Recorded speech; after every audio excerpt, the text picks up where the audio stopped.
ఆంధ్ర తెలంగాణలో తక్కువ ఫీజులతో high quality results ఇస్తున్న ఏకైక సంస్థ తిరుమల్ ఐఏఎస్ ఇన్స్టిట్యూట్. అడుగడుగున సవాళ్లను అధిగమించి చరిత్ర సృష్టించిన విజేత మెగాస్టార్ చిరంజీవి.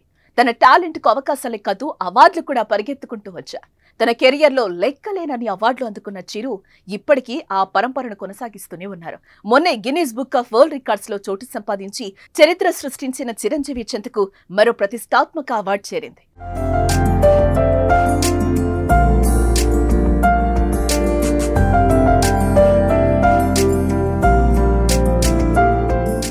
చిత్ర పరిశ్రమలో మెగాస్టార్ చిరంజీవి స్థాయి వేరు. మధ్యతరగతి వ్యక్తిగా చిత్ర పరిశ్రమలోకి అడుగుపెట్టిన ఆయన స్వయం కృషితో నెంబర్ 1 స్థాయికి చేరుకున్నారు. ఆయన చూడని రికార్డులు, రివార్డులు, స్టార్డమ్ లేదని చెప్పుకోవచ్చు. తెలుగు చిత్ర పరిశ్రమ వైపు దేశం మొత్తం తిరిగి చూసేలా చేసిన నటుడు మెగాస్టార్. ఆయన ఒక సినీ దిగ్గజం. అందుకే ఆయన చేసిన సేవలకు పురస్కారాలు లభిస్తున్నాయి. చిరంజీవికి ఇప్పటికే పద్మవిభూషణ్ తో పాటు పద్మభూషణ్ పురస్కారాలు వరించారు. అలాగే ఈఫీలో Indian film personality of the year award దక్కింది. రఘుపతి వెంకయ్య అవార్డు వరించింది. 9 ఫిలింఫేర్ అవార్డులు, 4 నంది పురస్కారాలు దక్కాయి. ఆంధ్ర యూనివర్సిటీ డాక్టరేట్ తోనూ గౌరవించింది. ఇలాంటి అరుదైన రికార్డులు ఆయన చెంత చేరాయి. ఆయన నటించిన చిత్రాలకు జాతీయ అవార్డులు వచ్చాయి.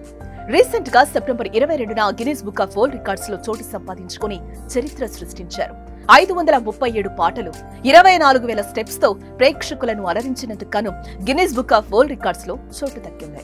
తాజాగా మరో ప్రతిష్టాత్మక అవార్డు ఆయనకు దక్కింది.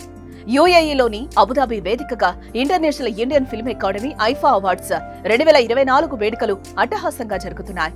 ఈ ఈవెంట్ లో megastar Chiranjeevi out standing achievement Indian cinema award లభించింది.